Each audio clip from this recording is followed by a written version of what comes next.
far you have come on your own, but never alone. Through the rain and through the shine, here's your moment, it's your time. You stood tall and now you see, standing in your destiny. 100 women growing strong. 100 women where you belong. You stood tall and now you see, you have reached your destiny. Woman, woman.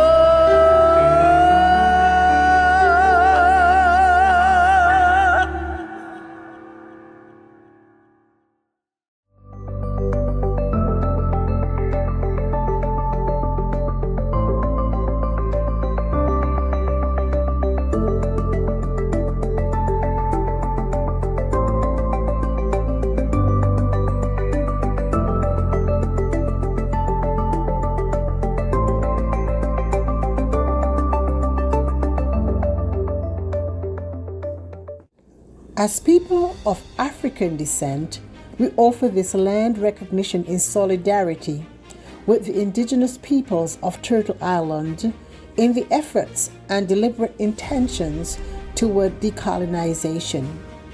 As people of African descent, we acknowledge the land of Turtle Island that sustains us, express deep gratitude to its indigenous peoples, and pledge to honor our dignity and divinity that ultimately connects us all.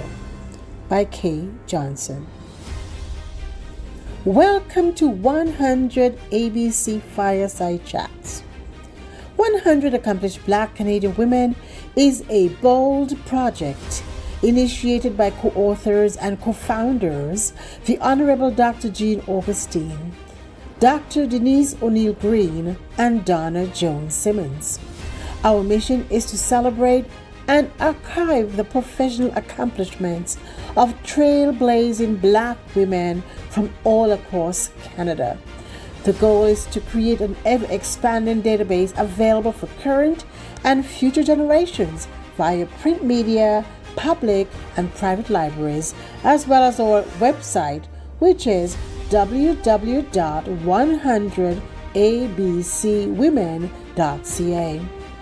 In addition to our fireside chats on topics that matter to our communities, such as education, healthcare, entertainment, creative arts, trade union, and so much more, we offer biennial book launching galas and biannual symposiums.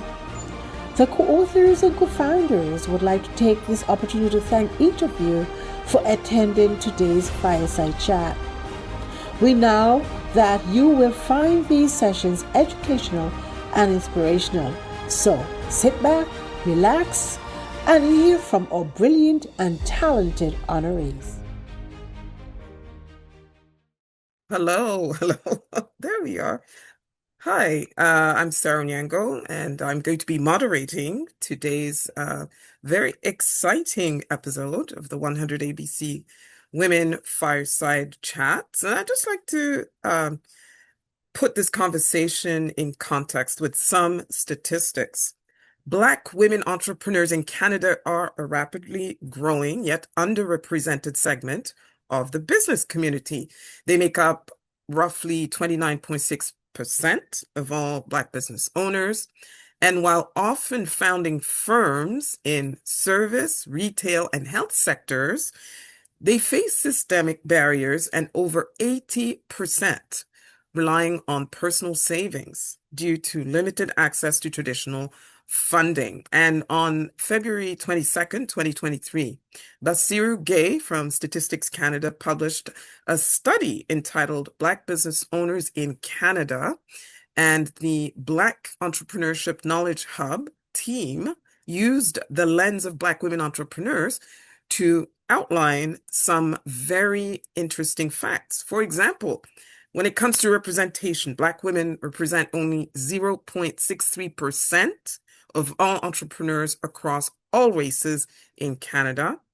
In terms of startup growth, despite underrepresentation, Black women own 42% of newly registered Black-owned businesses, showing a strong upward trend in entrepreneurship.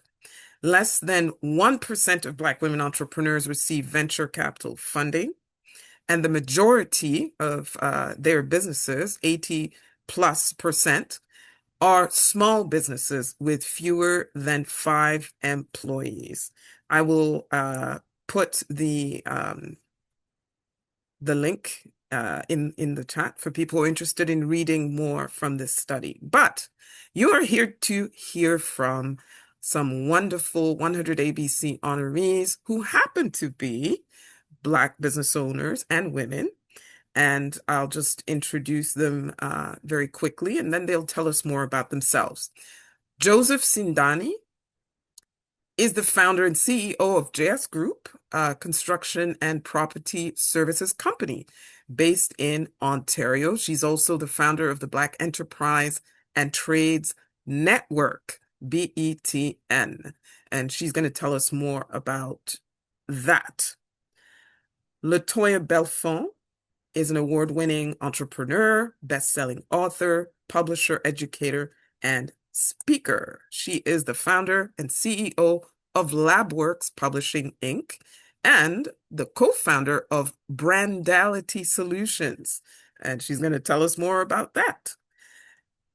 And last but not least, Dr. Nikki Clark is an award-winning media personality, author, and founder of The Nikki Clark Show and The Nikki Clark Network, dedicated to empowering communities through storytelling, media, and entrepreneurship. Welcome to this 100 ABC Women Fireside Chat. We're going to start with Dr. Clark. Tell us more about yourself and your entrepreneurial journey. Thank you so much, Sarah, for the beautiful introduction, and good afternoon to everyone joining us today. I'm Dr. Nikki. I'm very honored to be here and to be part of the amazing community of 100 ABC women. My entrepreneurial journey started when I was 22 years old, selling hair products in Montreal. There was a company that emerged and online, and I thought this would be a really good way to make a little extra money. And then I put that aside. It was kind of like a few months of doing that, and then I ventured into intentional entrepreneurship in 2008 with the launch of the Nikki Clark Show. I left teaching as a instructor, a college instructor at Sheridan College, and dove into media. And the purpose was to provide a safe platform for people to share their heart stories, building bridges, connecting ideas, people, opportunities, and using this platform to build a community. So that's where it started, Sarah. Thank you. Josephine. Thank you, Sarah. As you know, my name is Josephine Sindani. I am the founder and CEO of JS Group, and also the founder of a nonprofit called BETN, so Black Enterprise and Trade Network. We deal solely with the ecosystem of construction, so getting the information out to candidates or potential trades wanting to get into the trades, whether it's youth, newcomers, minorities, such as myself, into the trades in an ecosystem that protects you and your right. It's something that I experienced very early in my career. I was 24 years old with this company. At that time, I was significantly able to provide my, I guess, startup costs by purchasing a property at that time.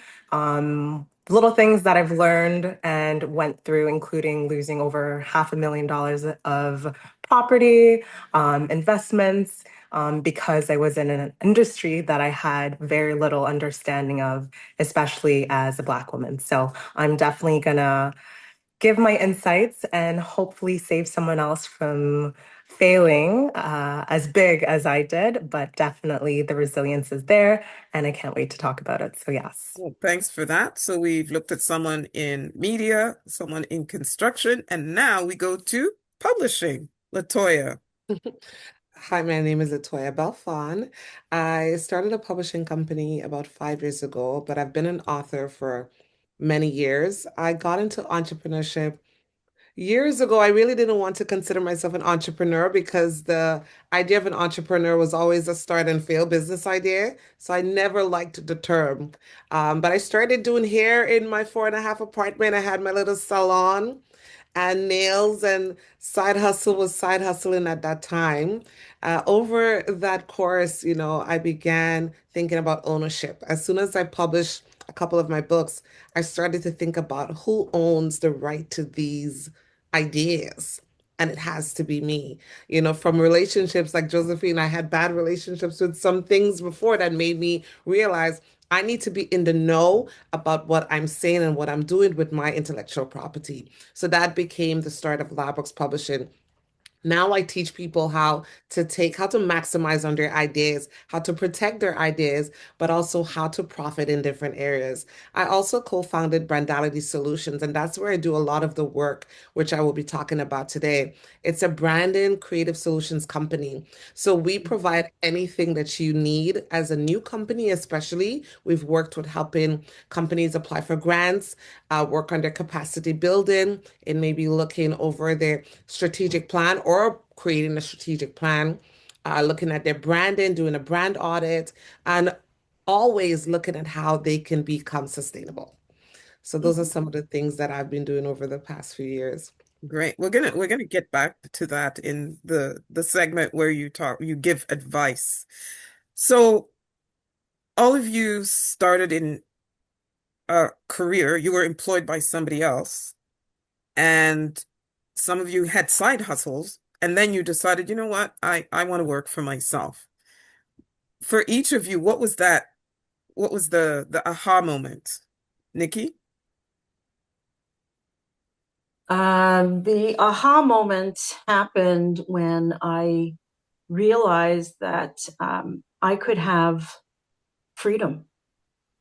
And I could create a life where I could make my decisions my way. I could create my own schedule, and I would be free of what I was feeling in some corporate spaces of scrutiny, being kind of monitored overly, looking at my other colleagues and recognizing that they didn't have to manage or navigate all the kind of microaggressions that were coming my way.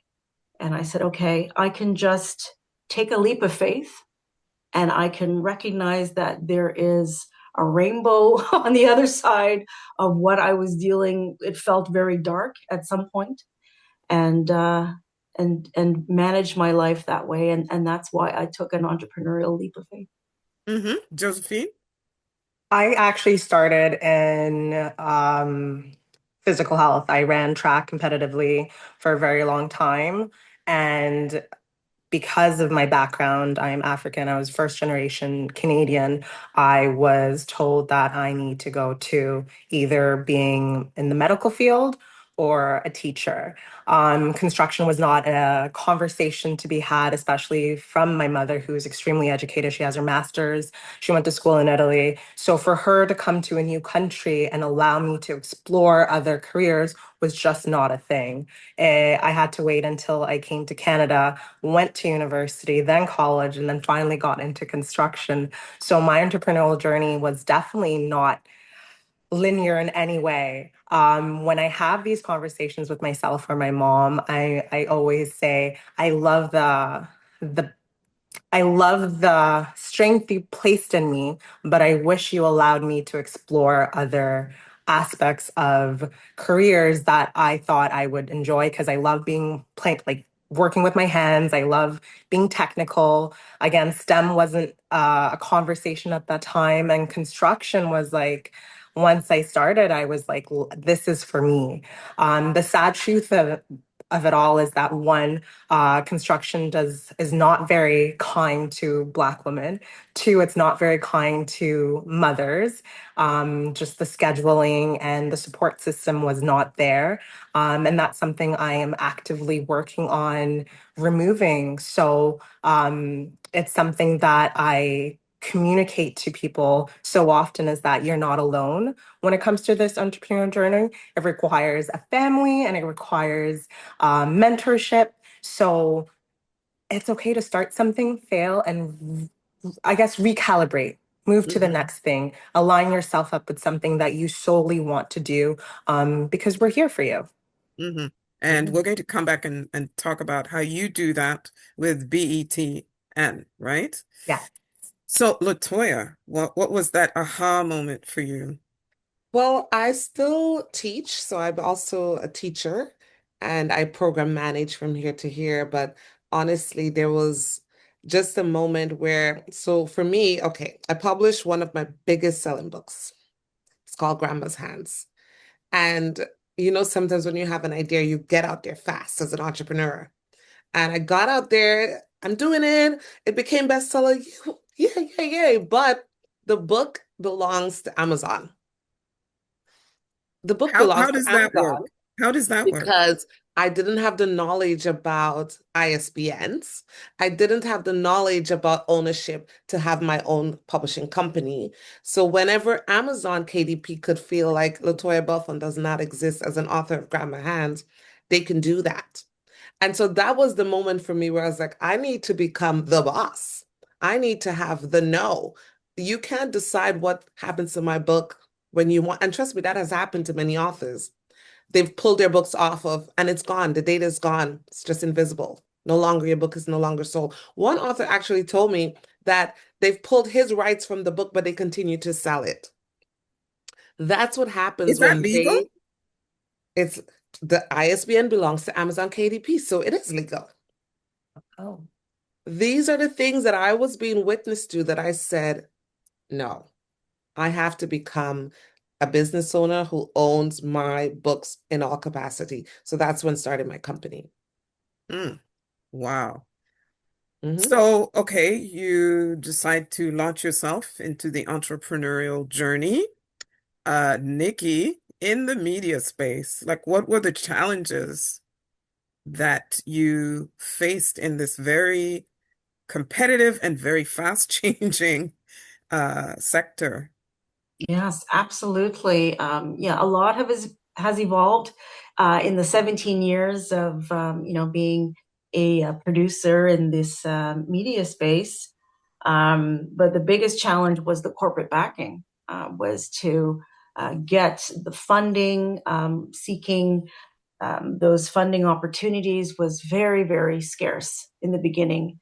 And I also made the mistake of being so zealous of starting this company and launching that I did not properly create a plan, a business plan in the beginning. So that's the biggest advice I give to anyone who is contemplating starting a business. Take your time to have a plan, from the beginning, middle to ending. And that's the mistake I made. I went in with passion, but I didn't have the logistics to back it up. I have it now through trial and error. I figured it out. But that was one of the challenges, and also visibility. Going into a space, like you said, where there were already barriers set up, male dominated, not many racialized people in the space. Coming in as a woman of color, Black woman, and having to navigate again some more microaggressions. Um, People trying to kind of monitor the stories that I wanted to share when I tried to get into mainstream media. That was what I was dealing with, and it became very frustrating. And I said, well, I didn't leave a 9 to 5 to come back and to again be told how to perform when I'm doing something from a place of passion. So that's why I went into independent media, Hmm. Sarah, and created a platform that I could sustain myself as a business. But it was the funding, it was the visibility, and then also the credibility. There, people would look and see, oh, it's managed by a woman. Wait, a Black woman? Hmm. Hmm. And that's where there was, levels of scrutiny that came in. We're not sure if we can back you because let's see your stats. So I had to jump over hoops to prove that I was a viable business. I had this to back it up, that to back it up, performing all this kind of business surgery just so that I could get a nod or some kind of validation and financial support. So those were my challenges. But with persistence, consistency, discipline, and also being able to find a very supportive network that helped me get through. Yeah. Thanks for that, Nikki. And we're going to get back in the next round. We're going to talk about the funding piece because that tends to be a huge stumbling block. So, Josephine, yourself in the construction sector, if Mhm. Nikki had issues in a male-dominated industry, what about you? So I think it's not just specifically just in construction, just like Nikki says, it's literally every aspect of any industry. We're looked at second place, especially the margin of error that's allowed for just in general, women or Black women in whole is very minuscule. Working in construction has taught me something powerful about resilience. You're constantly learning, and sometimes even relearning things that you've been taught to do a certain way. But the industry changes so much, and through that process, I've discovered the importance of using your voice. Your voice is so important. Knowing and finding your voice in those moments of times where no is a full sentence, we all got to say no.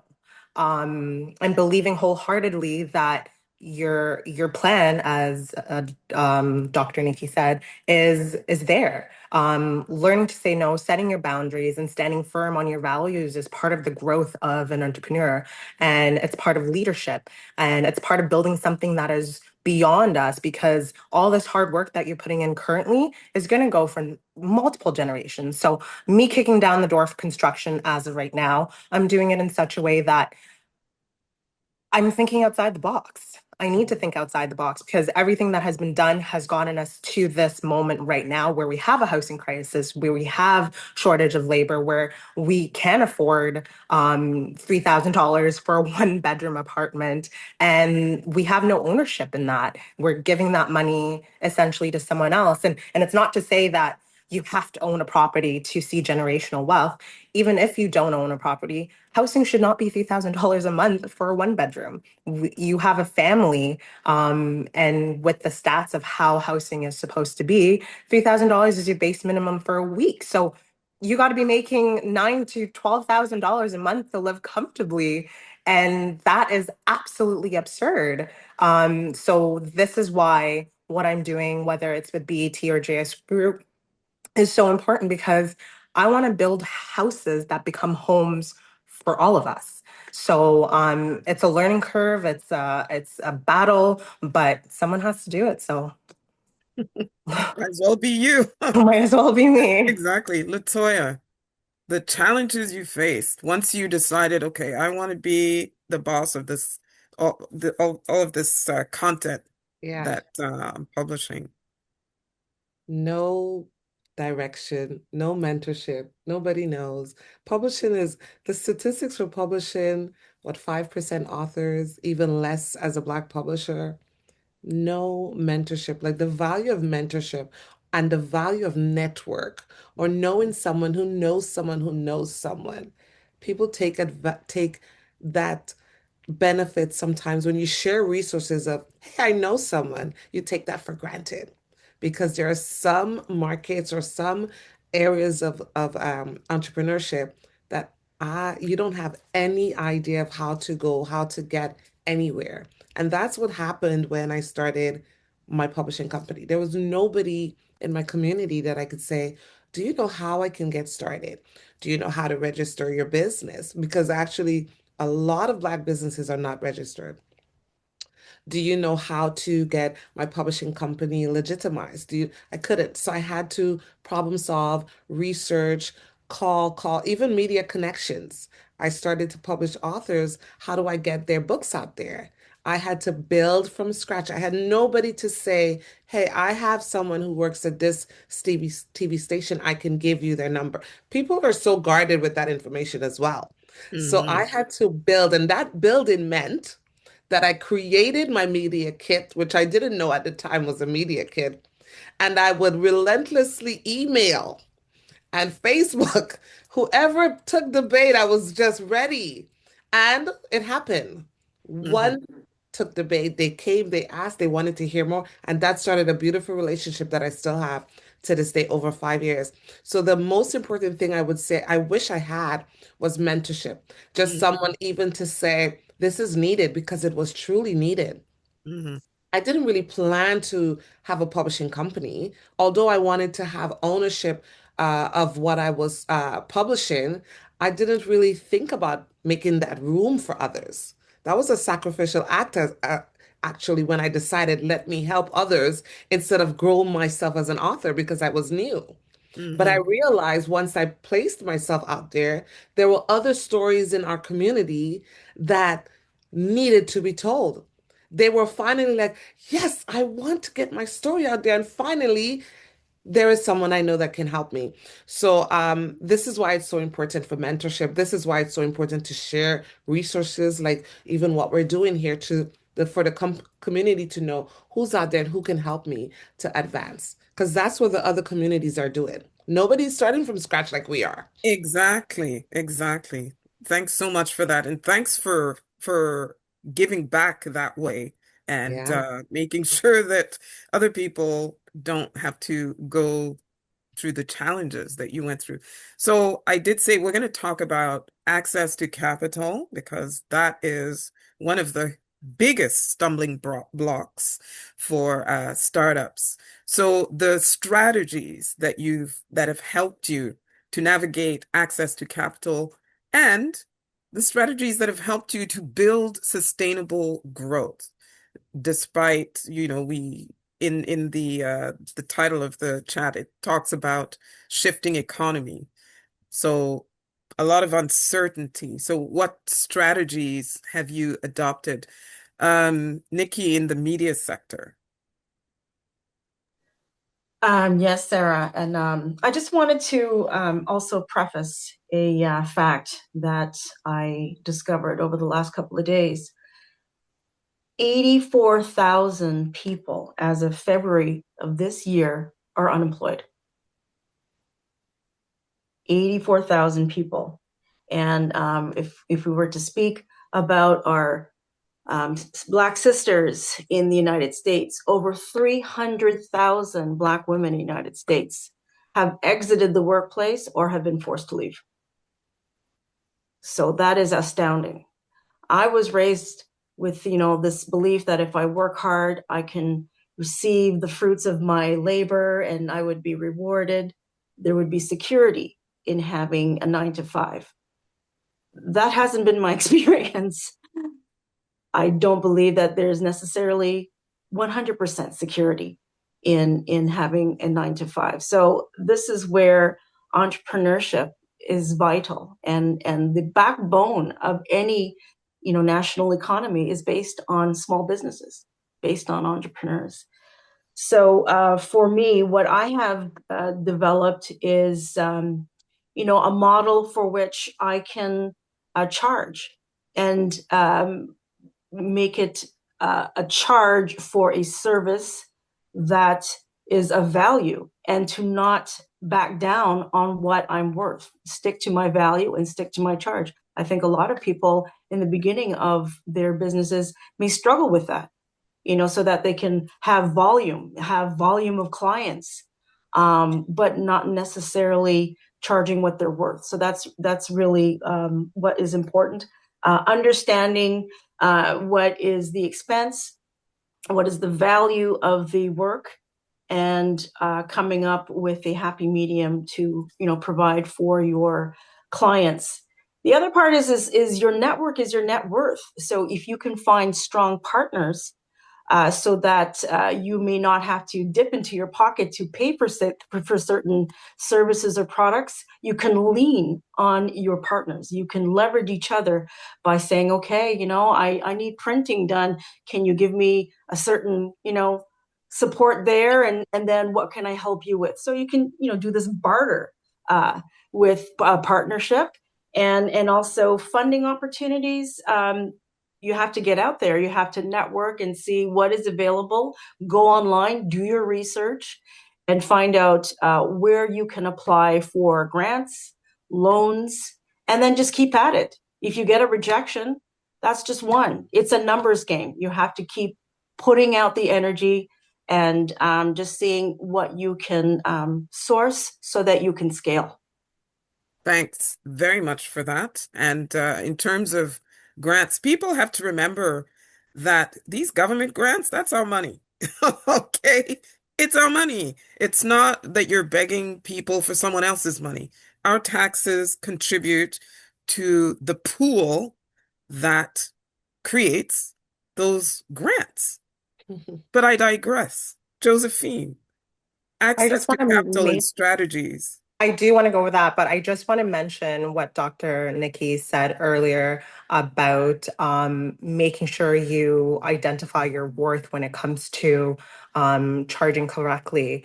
One Mhm. thing I do want to say is that regardless of what stage your company is in or your entrepreneur journey is in, don't let other people take advantage of you, because it happens so often to us, that people take advantage of the fact that you're starting out, or you're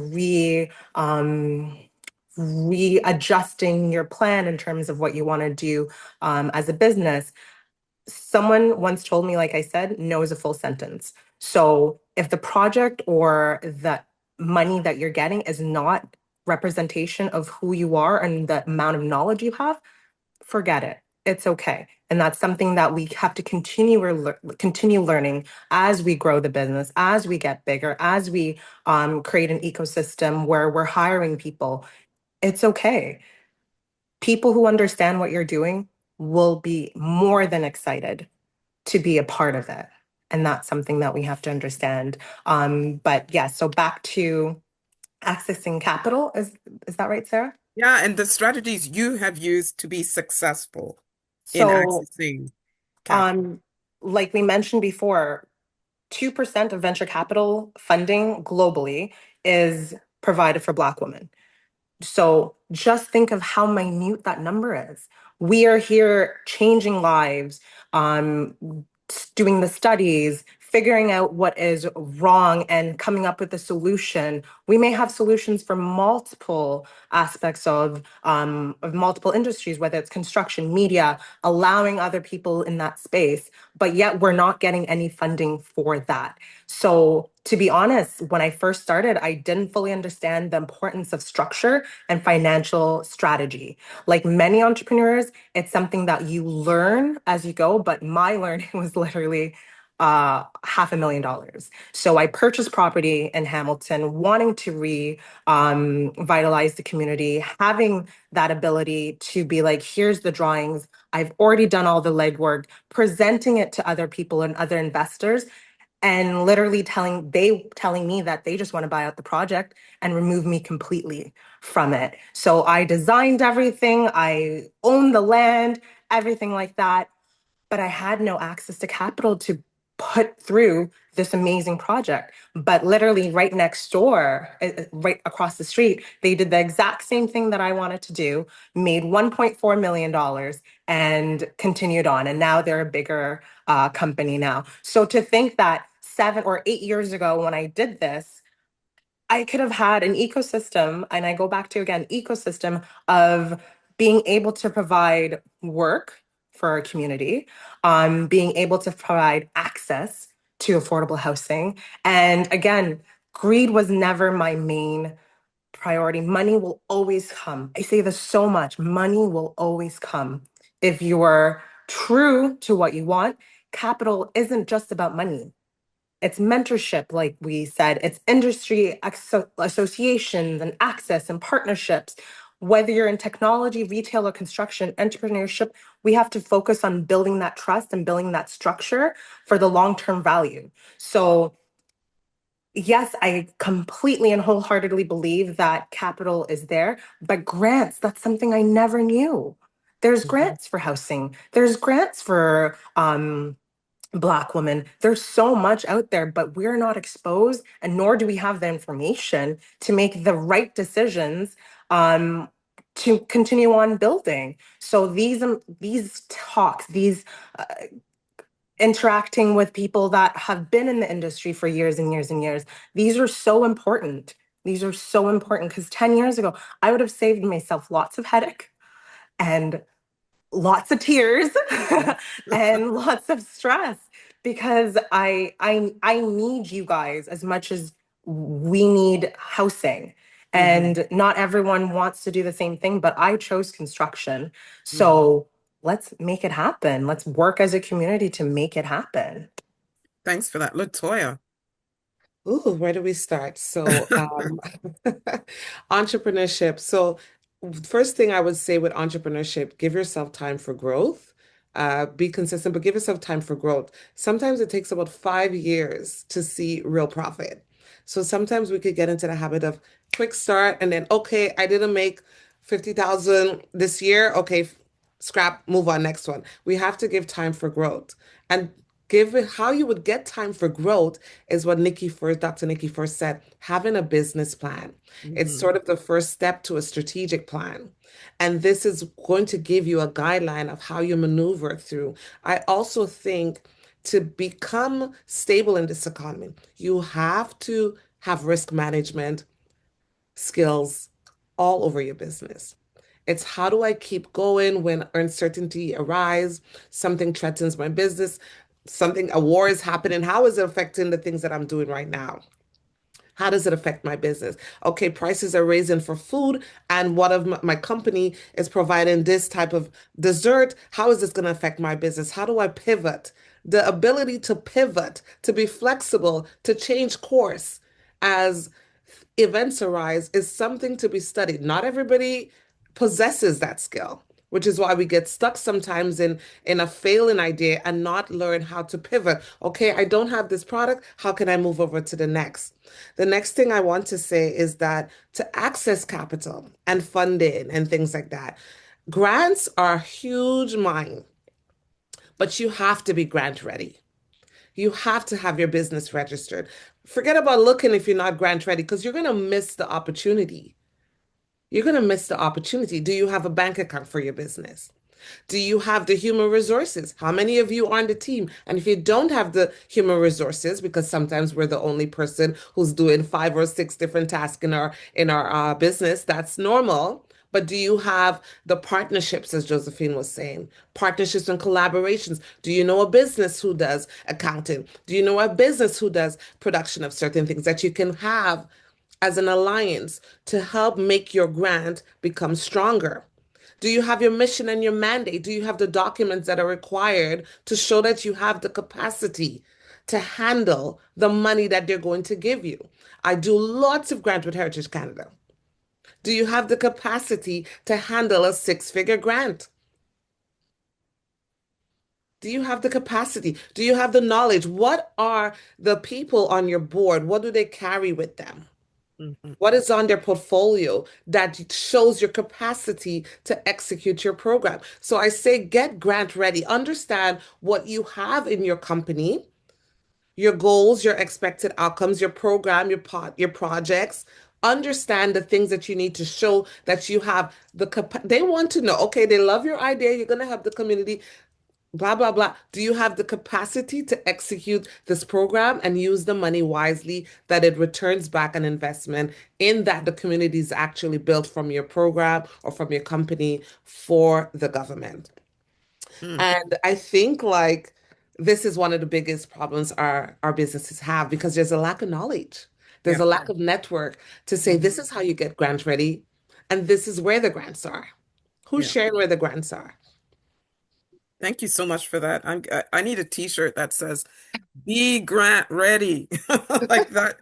That is so, so true. Seriously. Because the grants are out there. And we're going to talk about um, programs you've been involved with, like the Black Entrepreneurship Program that does provide the grants and support. But before that, um, let's talk about when you're trying to scale up your business. You're doing well. Things have taken off. You're seeing some growth, but how do you do that responsibly and in a way that positions you to be able to continue to grow in uncertain times like the ones we're in? Nikki?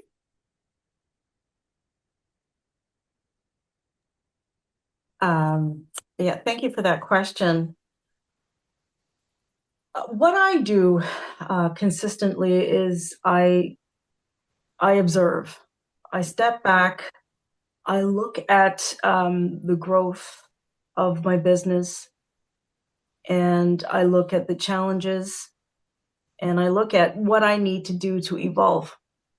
So try to do that quarterly, and I'm very blessed to have now, after 17 years, a solid team where I can actually ask, get feedback from the group around me. But also, it's important to check in with the people you serve, through surveys, calls, meetings. How am I doing?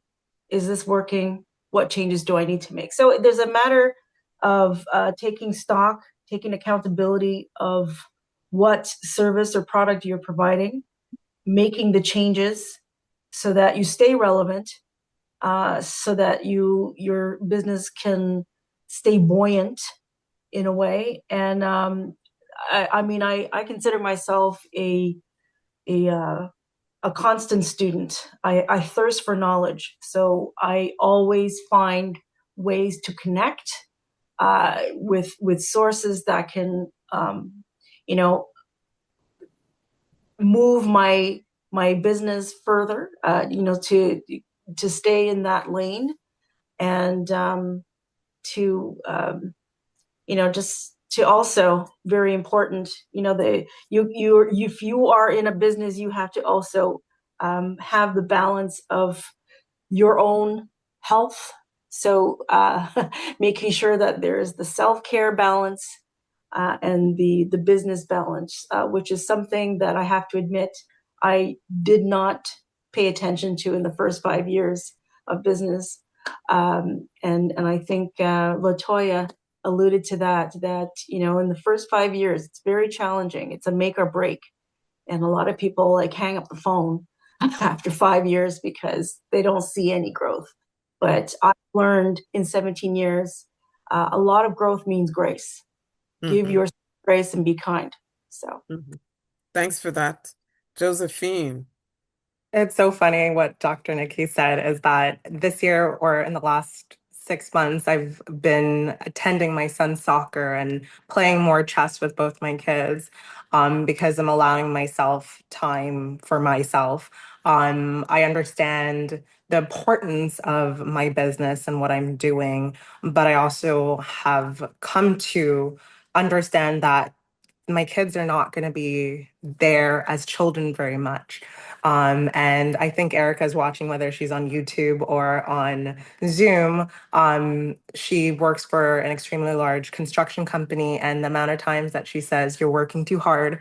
You got to stop. You got to give yourself the grace that Dr. Nikki was saying." But scaling a business during uncertain and economic times requires a lot of discipline, whether it's focusing on not outpacing your foundations with your company, learning personally that in these moments where you're not sure how the next 6 to 8 months is going to be, especially with my industry, we move in cycles, whether it's the interest rate at that moment, the lack of housing being built, or whether that people have access to the funding to provide down payments for these homes that we're building. It is your responsibility as the entrepreneur to understand that growth strategically means building a system. You got to diversify that service that you're giving to whoever it may be and understanding the market you're operating in. So, right now, what you want to do in one aspect of your business isn't being reflected properly, then we need to shift. So making sure that sustainable growth comes from patience, strong ecosystem, and disciplined decision making, not just chasing opportunities, which there's lots of. We have to be so strong. And like I said before, no one gives us grace to mess up. Yeah. So you got to make sure you're on the ball. And it's so sad to think that way, but you got to be on the ball. We have to be on the ball. We have to be 30 to 40 times more on the ball than most people. Mhm. So give yourself that grace, give yourself that patience, and then rely on the people that are in your circle. Yeah. I like the emphasis on the discipline because there really needs to be more of that and the patience. Latoya. So for me, the first thing I would probably ask myself or any other entrepreneur is that what does scaling up mean to you and your business? Because sometimes there are different sections of your business that you know that the systems need to be readjusted and fine-tuned to become more efficient, but you can't work on everything at the same time. You just can't. So you have to figure out which part of your business is necessary to scale up to become more efficient and effective so that you can continue to become or be sustainable. Because sometimes I hear people say, I'm ready to scale up, I'm ready to scale up. And that just means to them that they want to take their business from online to a brick and mortar. But are you ready for that? Like, can you handle the rent? Do you have the clientele or the products or the sales and the revenue coming in that you can handle a physical location? Is it necessary to hire a new person? You have new staff, but is it necessary? You have to reflect, you have to think. It requires you to be patient. It requires you to be strategic. It requires research. Research your own systems, your own company, your own HR, your people. Is there a software that I can buy that could possibly help me to save in this area for the next 6 months while I build on this and then proceed to hire someone? I think when it comes to scaling up, I constantly hear this all the time, but it just to everyone, it just looks really glamorous, but there's a real determined and intentional action that needs to happen to review the processes and the systems that you have working right now and choose, okay, maybe I want to have what number of clients, not just say more clients. What is the magic number that I could handle my capacity right now to handle? That way I could continue providing the same quality of service whilst being sustainable. What does more visibility look like? What does more opportunities look like? So, what I would say is to kind of figure out for your business what scaling up means, that section, and then you work to that and define it. Use the SMART goal, define it specifically so you'll know how to work with it. And if you have your business plan, it would be somewhere along there to help you how to execute that. Thanks a lot for that, Latoya, because it's true. The term scaling up, it's like a catch-all that Yeah. could mean all kinds of things. Exactly. So let's talk about opportunity, innovation and opportunity, because often we were talking in our pre-conversation about how Black women almost always end up becoming entrepreneurs as a result of their innovative spirit. The other day, somebody put online all of the different inventions by Black women that are just incredible. You cannot imagine your daily life without them. But how can you leverage this innovation not just to build your profitable business, but to also create opportunities and economic mobility in your community? Nikki? Yeah, thank you for that question. And I think I'll just share what I shared with you in the pre-broadcast was that I have you know, two amazing grandmothers who've passed, but I look up to as amazing models of entrepreneurship. My maternal grandmother ran a busing company in Jamaica. So she was, she knew how to have the discipline, have the team, manage, and it's not quite a traditional role for women when she started the company in the 60s, 1960s, to have a busing company. So that to me was quite an amazing example to look up to. And my paternal grandmother was she went out and she provided for family of nine, bringing produce to market and selling. So that is amazing to me and in my DNA, I have to say. So right now, can you just share that question one more time? I think I just lost my train of So, thought. yeah, when you think about inspiring people like your Mhm. your ancestors, really that's what happened. So basically, innovating not just to make your business more profitable, but also to create opportunities and Yeah. economic mobility in the community for other people. Yes. I think the biggest piece is, understanding what your passion is and then looking at what the gaps are in terms of what is not available, and then seeing what you can to innovate a service or product to close that gap. Mhm. For me, I looked at the curricula that was not available in terms of Black Canadian history resources. And with my passion for Black Canadian history, I put together a coloring book that can bring in creativity and also understanding notable figures in Black Canadian history, and being able to bring it to schools, to different organizations, and also to land it in bookstores. So understanding the missing piece and then being able to come up with a plan to close the gap so that you can provide this product or service, and also to, venture out and enjoy the experience because of the passion you have. Thanks for that. Josephine. So, like I mentioned before with my mother was and is an incredibly educated woman. She speaks multiple languages, has traveled the world, and has a strong professional background. But despite all of that, she faced barriers consistently simply because of her color of her skin. There were times where she's lost jobs because of it, and watching her grow up, it was very clear to me that the talent and hard work doesn't always give you and guarantee access or stability.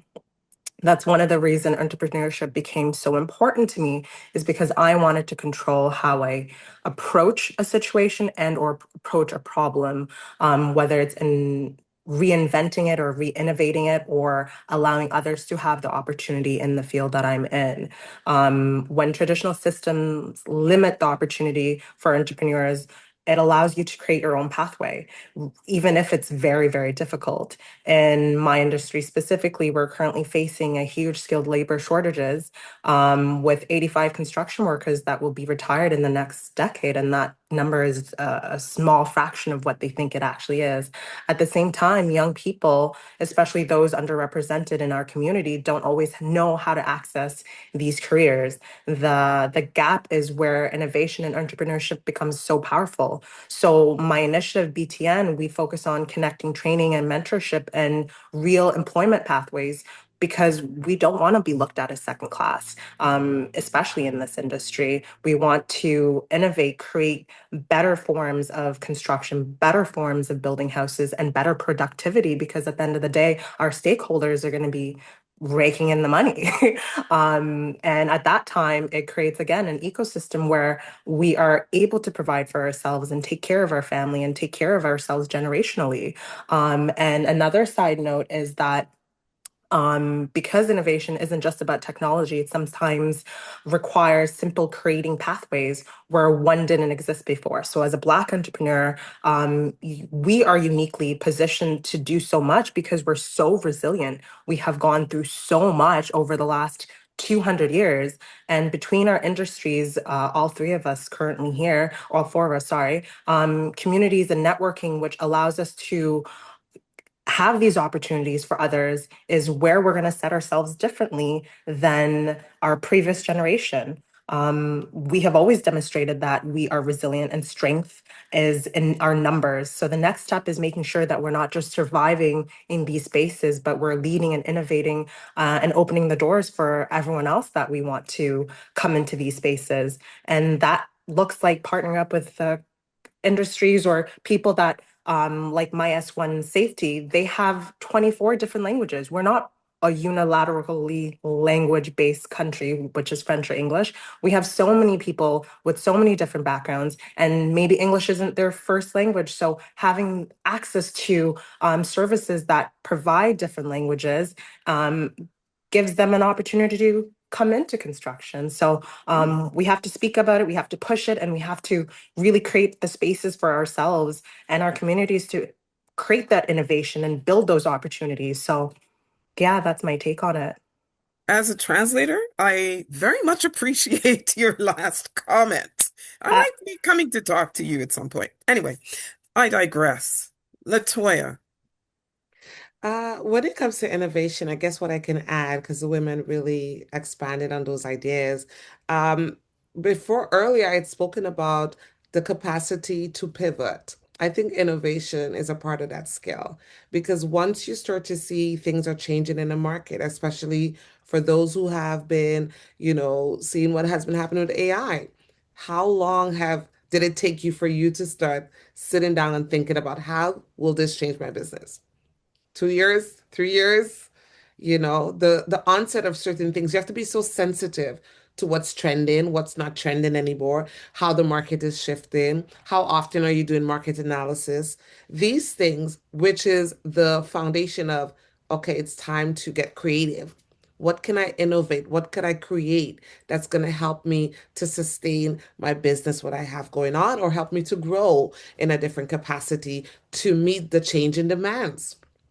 Because that's what's happening with our economy. Things are changing so quickly, actually too quickly, that often because we're not possessing the skill to pivot, we're missing the shifts. Hmm. We're missing the shifts, and sometimes missing the shifts is critical to staying in business or not.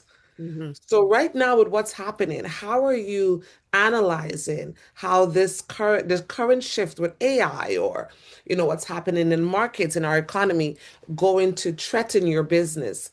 And what do I need to sit down and reflect on that's going to show me, like Dr. Nikki said, the gaps in my business that I can innovate and I can create something that will help boost my business. And often, a lot of times for Black women, we don't have the space to be creative. We don't have the funding capacity to, okay, I'm going to take a year and just figure out how I can do this and how I can do that. It's often we have limited resources, limited time to make a change, Yeah. So sometimes even the idea to be innovative is scary and often not taken because of that fear. So Mm-hmm. I think even at the basis and the core of that is to inspire our Black women to take the chance on being innovative, to take the Mm-hmm. chance on being creative and stepping in and being the founder and creator of. And that's it is okay to be the founder and creator of that thing. And then once you do that, we want to talk about protecting that intellectual property of whatever you create. Yes, indeed. Yes, indeed. Yeah. Oh, May I Nikki? speak to that? Thank you so much, Latoya, for those pearls of wisdom. But I wanted to just expand on the idea of being a founder. I think as a community, we need to allow people to embrace the idea of being founders and not forcing them to shrink and to diminish themselves because who do you think you are?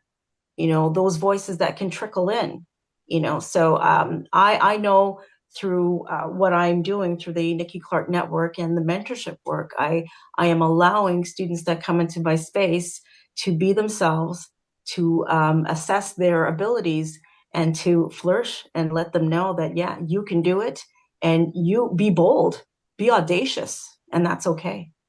Mm-hmm.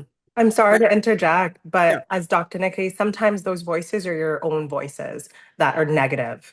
So, having the people around you to really pull you up from those depressive states is really important because we as entrepreneurs, we go through it. So, yeah. That's an excellent point. The outer and inner voices that drag us down and drag us back. And if I could Those- just add quickly, Sarah, yeah, that is why mentorship and visibility and representation is yes, so important. Yes. Because when those inner voices say that I shouldn't occupy that space, I yes, see Dr. Nikki Clark doing it. I could do Mhm. it. I see exactly. Josephine in a field that's no Black women and mostly men. I can do it too. Yeah, Amen. Amen. Amen. Include yourself in there, Latoya. Don't you Yes, start. exactly. Publishing. Before I can do before it too. we close the conversation, I just want each of you to quickly I think Josephine already talked about her initiative, but um during COVID and post George Floyd, there were a lot of programs created to support Black entrepreneurship, and I'd like Latoya and Nikki to talk about the programs you've been involved with. Nikki?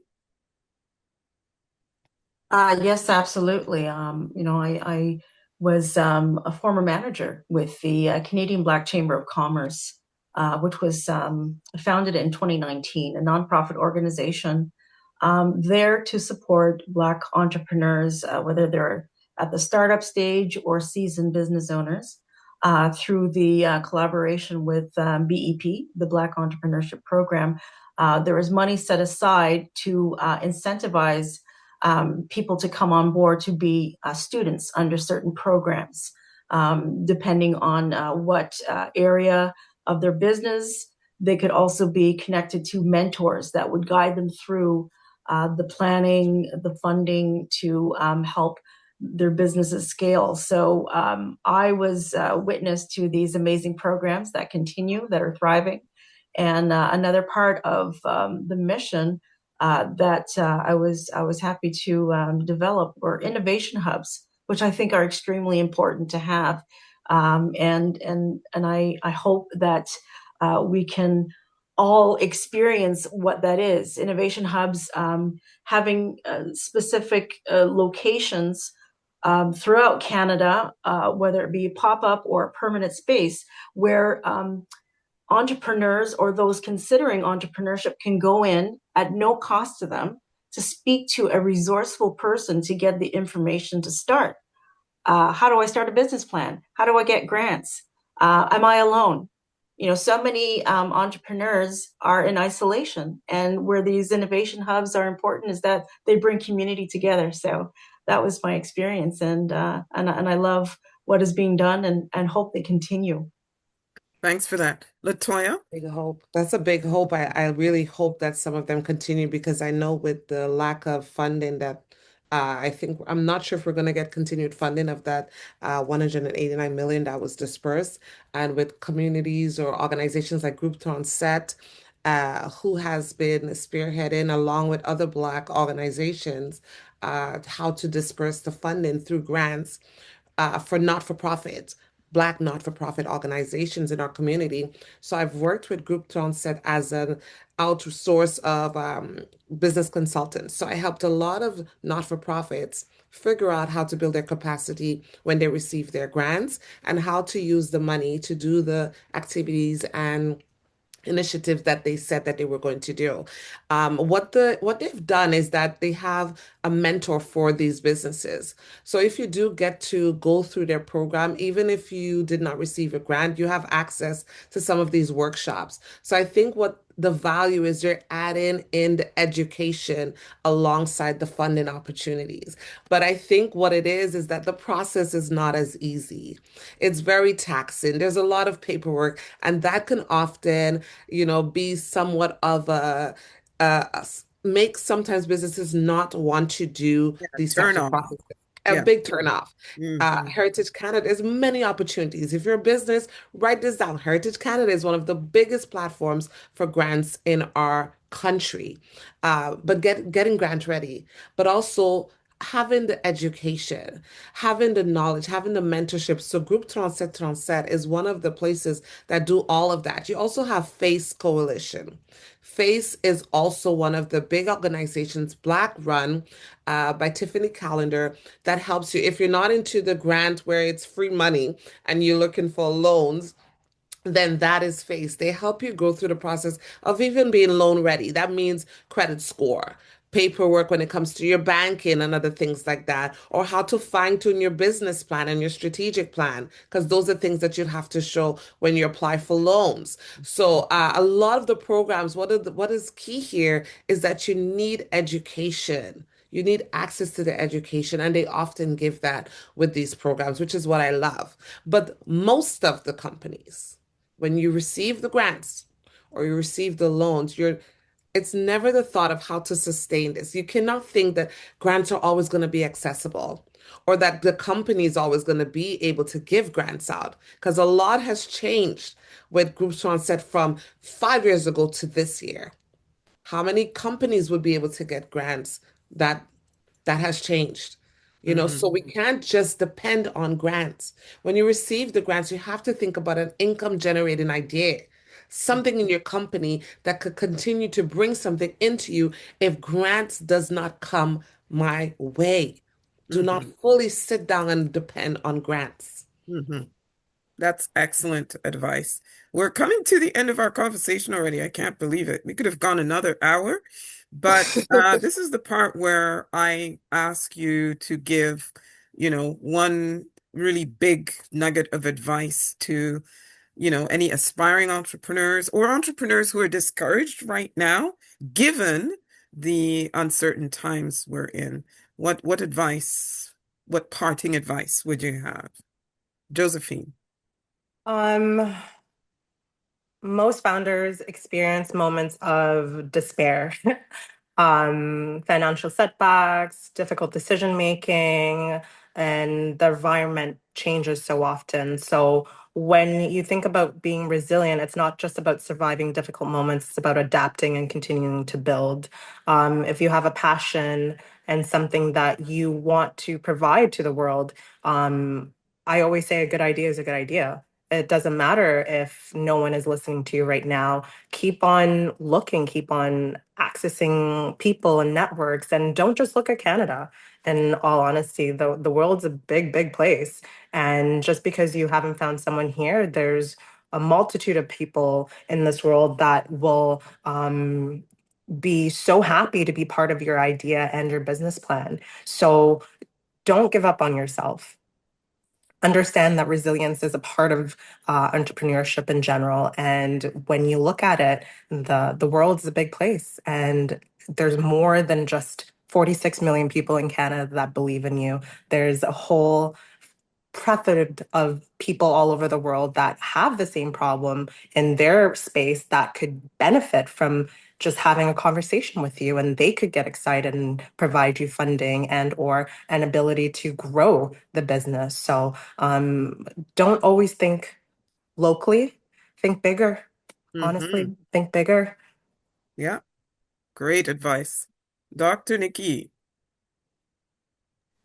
Yes, I would say if you can see it, you can achieve it. But the biggest test is sticking to your vision. Also, have a community. You need a supportive network. You can't do this work alone. So find who you need, who can be honest with you and value what you're doing to keep you staying, to sustain you through this experience, and also stay informed. Don't get comfortable. Sometimes you have to be a little uncomfortable to Mm-hmm. be motivated to get what you need. Do the regular research, ask the hard questions so that you can continue to work and thrive in this very important journey of entrepreneurship. Mm-hmm. Thanks for that, Latoya. So I want to leave you with a couple of months ago, I did a speech on the business of knowing yourself. So I say that to make it your business to know who you are, because some of the biggest faults or failures we've had is because we have planned a life for a version of ourself that is not truly ourself.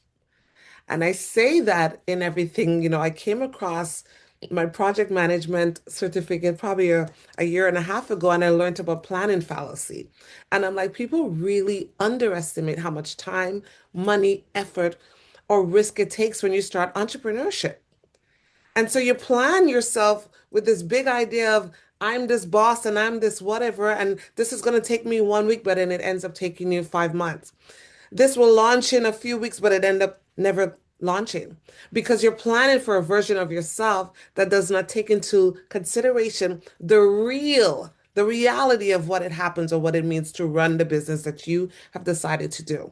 So I want to leave you with is take the time to know who you are as a mother, as a sister, as a friend, as a businesswoman, as a Black businesswoman, as an entrepreneur. And you will see that it's worth it. And the more that you know yourself, the better you will be at making the decisions that help you to prosper. Love it, love it, love it. Really, authenticity, knowing how to surround yourself properly, not giving up on yourself, on your ideas, believing in yourself. I mean, there are nuggets for days in this conversation from three powerhouses in publishing and branding, in media, in broadcasting, and in construction and property services. Thank you so much for all this. I learned so much. I'm going to have to follow up with you after this so that we can continue the conversation because I'm pretty sure there was more. Thank you very much to all of our audience for staying tuned the entire time for this wonderful conversation. And yes, everybody have a good day and much success in all of your entrepreneurship journeys. Thank you, everyone. Thank you, everyone. It was a pleasure. Bye now.